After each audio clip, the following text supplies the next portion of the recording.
You know, sometimes when you want to give the gloves a shove, when the pestle becomes a pest, and the funnels become, well, no fun at all, the lab is the last place that you wish to be. Sometimes you just want to be where the action is, you know, where the soil is. In other words, outside.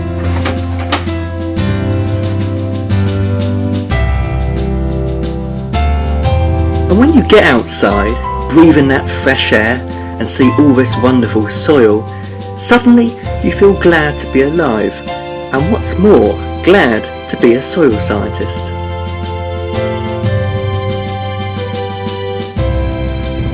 No matter what aspect of the soil that you study, we all need those little breaks away from time to time. Time to cast our mind to other things. Join me, Dan Evans, in my monthly PEDcast, a truly pedological podcast. Throughout the year, we'll be taking a behind-the-scenes look at the soil science being done around the country and beyond. We'll be at regional meetings and international conferences, talking to students, postdocs and experts, taking a look at the latest career opportunities, and experts will join me to discuss their top tips for research and impact.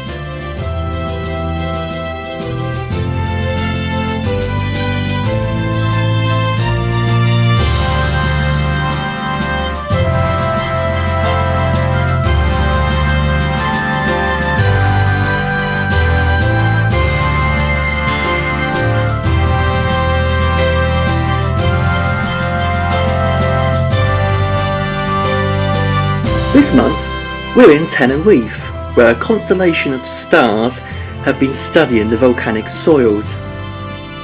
We talk with Mark Reed from Fast Track Impact as he shares his tips for how our ideas can change the world.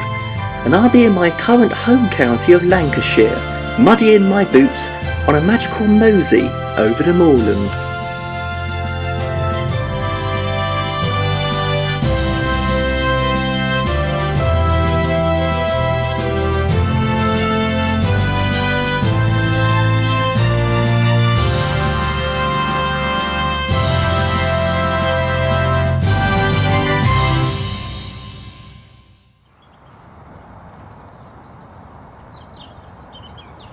Well, it's January, and it takes a pretty hardy soil scientist to be prodding augers into this frostbitten ground. Time when the thermal vests and the mittens come out the back of the bottom drawer. But for one group of soil scientists, January wasn't a month of woolen hats and scarves. It was a month of t-shirt and shorts, and plenty of suntan lotion.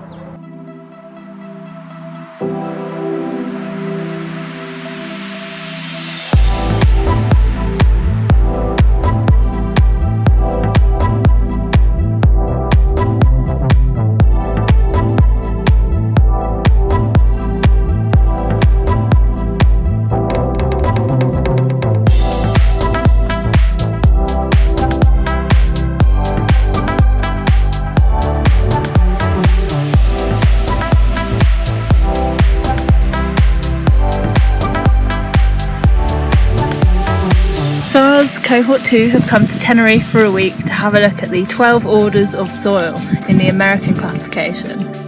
So we've been all over the island looking at pine forest soils, digging soil pits, and we've been looking at the lava fields that we get here from the unique volcanic activity that we have on the islands here in the Canaries.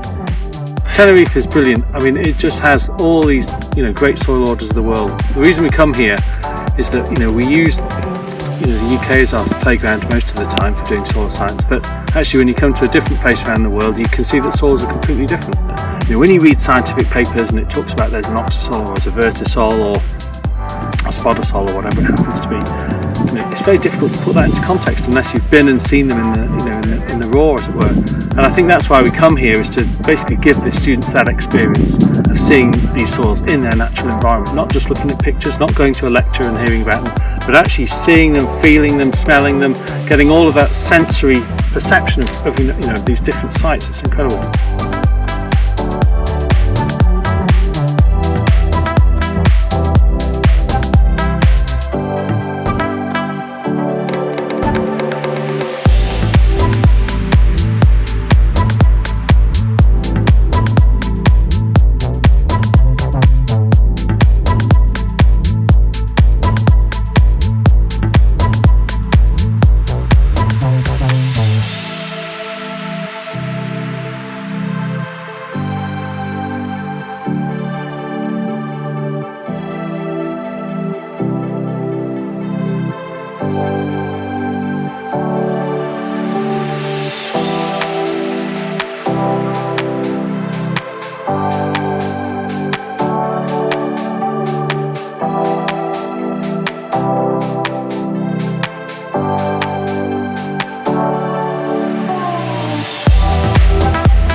sat here now at the site of the International Congress for Soil Science, which was one of their flagship sites in 1984. So we're sort of stepping back and seeing what the old soil scientists saw as well. And there's a good reason they came here. Just the geology, the geography, the soils are just incredible.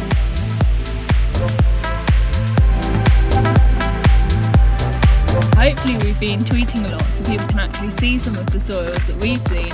But I think the main message that I would say would be the sheer diversity that's out there.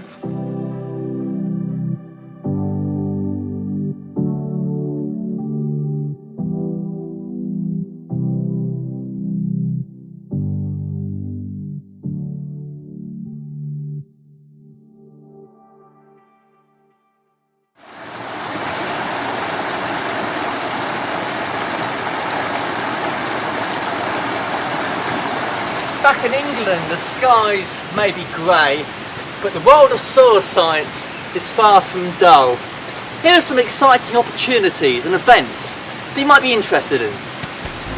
Good afternoon everyone, my name is Grant Campbell. I am a PhD student at the James Hunt Institute and Cranfield University, and I'd like to invite all BSQ members to attend this Scottish Soil Discussion and Northern Soil Network Group meeting at the Life Centre in Newcastle on spatial data sets for soil in the UK, which will take place on the 22nd of February from 10 o'clock till 4:30. Should be a good event, plenty to talk about along the lines of soil related data sets being used in the UK. Hopefully we'll be able to provide a forum for people across different organisations to discuss ongoing and future activities, and hopefully we'll increase people's awareness of the differing issues associated with the range of spatial mapping and data sets, and also to identify ways in which the current work we're using can benefit society and in policy development. I hope hopefully we can improve these in the future. So I hope you can come along, and you can look on the BSQ website for more information, but it's on the 22nd of February from 10 till 4:30, a BSQ event discussing spatial data sets for soil in the UK. So, the 25-year environmental plan has been launched, but what further policy priorities are needed to protect the environment and conserve the natural capital? Come along to this event in central London to hear keynote speeches and engage in critical discussion about environmentally friendly measures.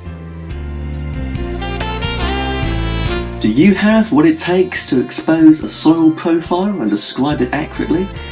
If, like my gardening tools, your skills are a little rusty, sign up to this BSQ event exposing and describing a soil profile, taking place on the 11th of April at the Reeseheath College in Cheshire.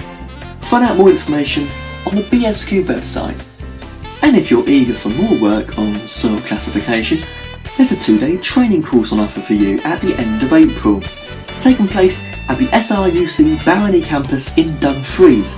It is the only course currently available in the UK that covers soil classification. Do register for an introduction to soil classification in Dumfries on the 24th to the 25th of April. As ever, find out more information on the BSQ website. You can see that many a keen rambler has walked through here recently. The peat is the diary of the moor, where the footsteps of 1,000 journeys are scribed into the black. We humans really do have an impact on our soils. But having our impact as a researcher is a little more difficult. We can't just leave our mark like wellies in the peat, because there's, so many wellies, there's so many researchers, and very little peat. So how do we go about achieving genuine research impact? Well, I've been chatting to Mark Reed from Fast Track Impact. Mark is an international award-winning research professor who specialises in social innovation, research impact and stakeholder participation in agri-food systems. But when he's not making his impact himself, he trains researchers around the world about how they can make their ideas change the way we live. He was a guest at the BSQ ECR last year, and he's very generously agreed to be a contributor to this monthly PEDcast. So here is Mark Reed with his tip for January. Okay, so a lot of people ask me, why should I do research impact? Why should I get engaged with people beyond my research? And I think very often what's behind that is, well, effectively what's in it for me. And a lot of PhD students actually, surprisingly, have come to me recently and have said, well, you have to do impact as part of your PhD now in the UK, don't you? And you get judged on that in your PhD. And I would actually argue, well, no, you don't. Your supervisors may be under some pressure to do this, and they may pass that pressure on to you. But actually, this is not something that you have to do as a PhD student, and you cannot fail your PhD on the basis that you didn't do impact. So I can dispel that myth immediately. And if you're not a PhD student and you are an academic member of staff in the UK, then again, you don't have to do impact. Only a small proportion of us will have to get submitted to the government's 7-yearly review of research excellence and impact, the Research Excellence Framework. And actually, the majority of us can just do our research without having to do impact. And for me, that's a really important point, because the question that I want to ask people back is, well, why would you want to engage with research impact? And really, why?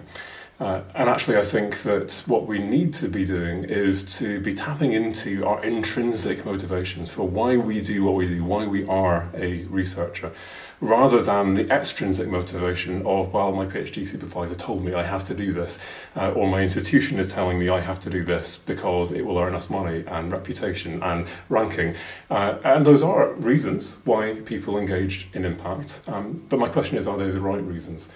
And I would suggest that if they are extrinsic to you, then they may not be the right reasons. And if you do impact for the wrong reasons, then actually things very often end up going wrong. And people see through it. So what is it that motivates you as a researcher? For me, fundamentally, I do what I do because I want to make a difference. I believe that through the research that we do, we can change the world. But actually, that's a fairly small proportion of people who actually would say that is their prime motivation. It might be there in the mix, but it's not the prime motivation. And for most researchers, it is actually curiosity. Most people simply are fascinated, they're curious, they want to know, they want to be on that cutting edge, to be the first person to discover whatever it is. And I would argue that if that is you, then ask yourself what might motivate that curiosity if you engage in research impact. What crazy things might you understand, might you discover if you started to go beyond the academy? What weird and wonderful questions might you be asked that you don't know the answer to, that actually get you thinking and actually lead you down new and fascinating routes that actually satiate that thirst for new knowledge and that curiosity?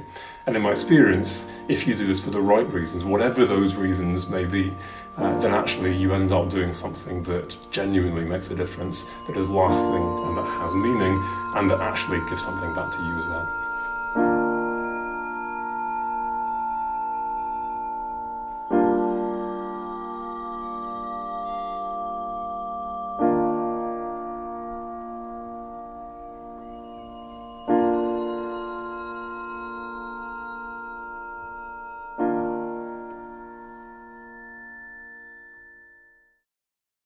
This month, for our first PEDcast, I'm in Lancashire. For me, this is not just a place I work and live, but a place that can gladden the heart and recharge the soul. Yes, I have a passion for soil, but it's a love that's bound up in my emotions for the natural landscape. Generations of artists, musicians and writers have spent many a day in Lancashire, soaking up the spirit of this blessed place, becoming inspired by the shapes and the colours that make up this rugged county. I write myself for a hobby, and I often come up here for inspiration. It was the finest of wintry mornings. At the feet of Lancaster Castle, a city lay snoozing. A giant, low-lying sun sitting on the horizon began to study the metropolis like an artist studies their subject. Rooftops began smoking their pipes, sending a spiralling plume of misty mystery towards the heavens.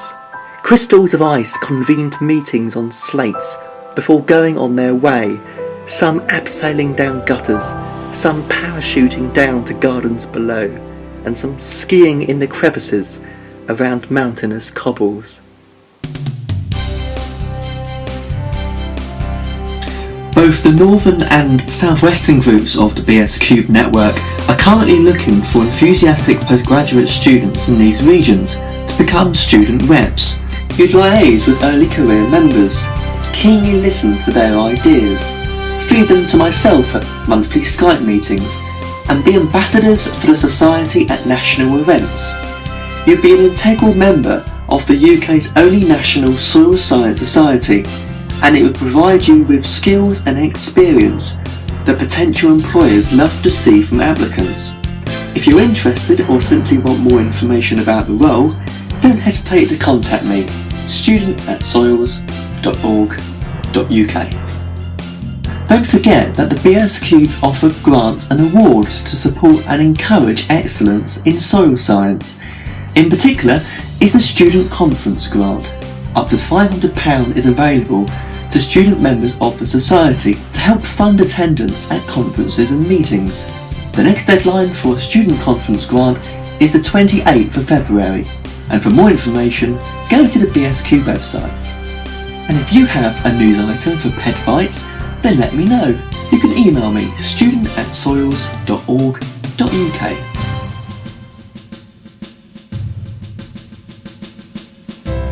Coming up next month, we'll be at the Spatial Datasets event, a special joint meeting between the Northern and Scottish regional groups. I'll be speaking to Nick Skinner from Poppyfish People Development about how to be a better researcher, and join me as I investigate what lies beyond the soil horizon, the unusual ways that soil enters our everyday lives. Well, until then, let me wish you a very happy February. If you'd like to get in contact with me, you can follow the links below. Until the next time, bye bye.